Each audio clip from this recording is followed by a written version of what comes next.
আপনার কোনো জিনিসের দরকার পড়ে তাহলে বিনা সংকোচে আপনি বলবেন। কৃষ্ণ,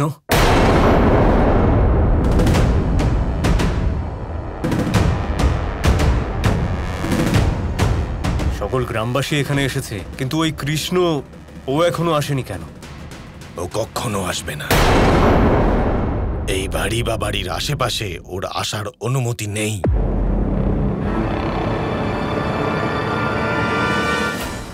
কিন্তু কৃষ্ণ তো কারোর কথা শোনে না।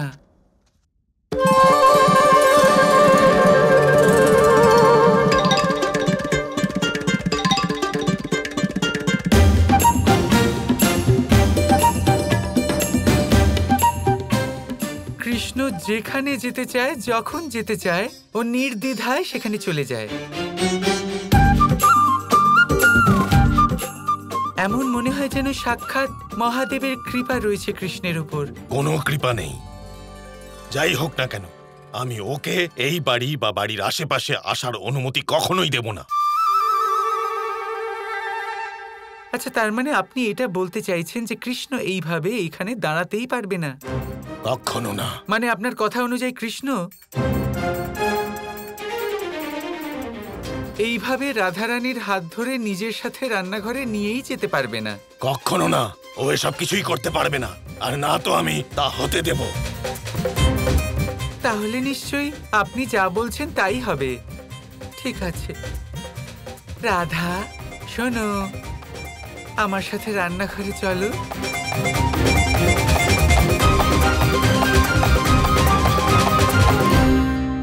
এসব কি হচ্ছে? যদি ওই কৃষ্ণই বাড়িতেই না আসতে পারে তাহলে আমি আমার কাজ সম্পূর্ণ করব কি করে? আমি তো এখানেই আছি, কিন্তু আমাকে সেই দেখতে পাবে যার মনে ভক্তি আছে। গোপিকাকে নিজের সমস্ত কাজ সঁপে দিয়ে এত রাত অবধি ঘুরে বেড়াচ্ছে রাধা। অবশ্যই ওই কৃষ্ণর সঙ্গে দেখা করতে গেছে। আজ নিজের এই অসহায়তার কারণে আমার অত্যন্ত ক্রোধ হচ্ছে। ওই গোপিকাকে তাড়াতে হবে আয়ান, তাড়িয়ে দেব, তুমি চিন্তা করো না। এই দেখো এসে গেছে দুজন সখী, খেলাধুলো নাচ গান করে। আসুন, কখন থেকে খুঁজছি আমরা আপনাকে গোপিকা। আমরা অর্থাৎ জামাই বাবুও আমাকে খুঁজছিলেন? রাধা, একটা কথা বলো, জামাই বাবুর কি কোনো কাজ নেই নাকি? গোপিকা, নিজের সীমার মধ্যে থাকো, বুঝেছ? আমি কি করি আর না করি সেটা তোমাকে বলার প্রয়োজন নেই। চুপচাপ নিজের কাজটুকু বোঝো আর সেইটুকুই করো। কাজ থেকে মনে পড়লো, আজকের জন্য আমার কি কাজ আছে? আজ তোমাকে 56 ভোগ বানাতে হবে। বাড়িতে অতিথি এসেছেন না, এত মহান একজন শিল্পী, তাই ওনার অতিথি সৎকার সঠিকভাবে করতে হবে না? তাই আজ বাড়িতে 56 ভোগ তৈরি হবে, আর তাও মতিচুরের লাড্ডুর সাথে। 56 ভোগ? মতিচুরের লাড্ডু? কেন বানাতে পারবে না তোমার সখী? তাহলে তুমি বানিয়ে দাও। না না, আমি কখন বললাম আমি পারবো না? অবশ্যই পারবো। এখন আমার দায়িত্ব তো আমাকেই পালন করতে হবে। আমার কর্তব্য এটা। আমার কর্তব্য আছে কি নেই জামাইবাবু? আমি করব। রাধা, তোমার যেখানে যাওয়ার আছে, যেখানে ঘোরার আছে, যার সাথে দেখা করার আছে, কথা বলার আছে, যা করার আছে তুমি করো গিয়ে। আমি সব কাজ করে নেব, ঠিক আছে? আচ্ছা, তাহলে ঠিক আছে।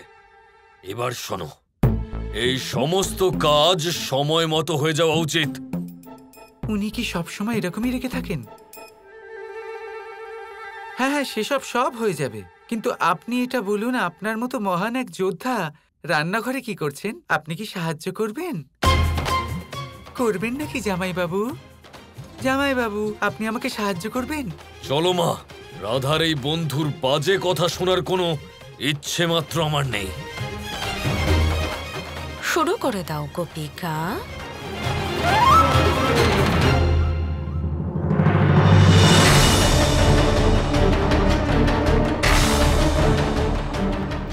ধরনের সহায়ক তোমরা মহারাজ কংসের?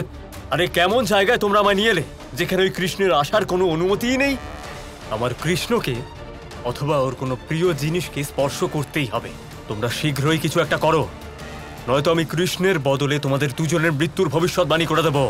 আর মনে রেখো, প্রলম্বাসুর যার জম হয় তার আর আয়ু বেশি দিন থাকে না। আমরা কিছু করছি, আপনি রাখবেন না। চলো।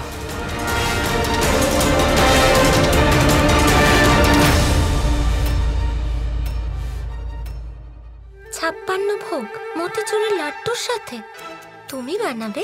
অবশ্যই বানাবো, কেন বানাবো না?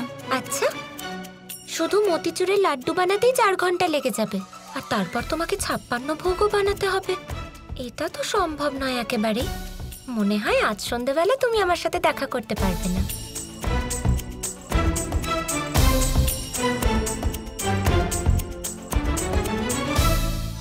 চলে আসবো, দেখছি কি করা যায়, হয়ে যাবে। ঠিক আছে, দেখা যাক। তুমি বানাও 56 ভোগ মতিচুরের লাড্ডুর সাথে, আমিও খেয়ে দেখতে চাই। চলো, এবার আমি যাচ্ছি কৃষ্ণের সহজ জীবন কাটাতে, আর তুমি কাটাও রাধার কঠিন জীবন।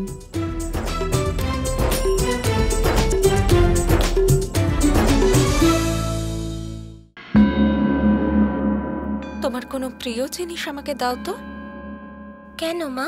ওই মহান শিল্পী প্রলম্ব মশাই উনি বলছিলেন যে যদি মূর্তি বানানোর সময় আমরা আমাদের প্রিয় জিনিস ব্যবহার করি, তাহলে সেটা পুজো হলে আমাদের পুণ্য অর্জন হবে। তাহলে তো কৃষ্ণের কোনো প্রিয় জিনিস এই মূর্তির মধ্যে অবশ্যই থাকা উচিত।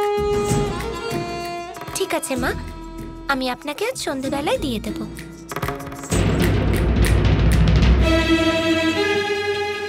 ভালোভাবে জানি তুমি কি ভাবছিলে রাধা। তুমি নিজেকে কৃষ্ণের প্রিয় জিনিস আমার হাতে দেবে, আর এটাই তো আমি চাই। বিশ্বাস করো আমার, আমি সত্যি বলেছিলাম। তোমার এই চেষ্টায় কৃষ্ণের পুণ্য হবে, জীবন থেকে মুক্তি প্রাপ্ত করবে ওই কৃষ্ণ।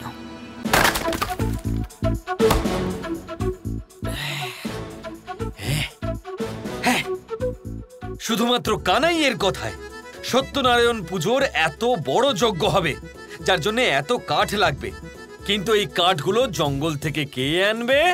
বলরাম দাদা। কাঠগুলোকে জঙ্গল থেকে আনবার পর সেগুলোকে কাটবে কে? কানাইয়ের প্রিয় দাদা। আর সব সময় যেমন হয় কানাই আর তার পরম বন্ধু, তারা কি করবে? তারা সব সময় উধাও হয়ে থাকবে।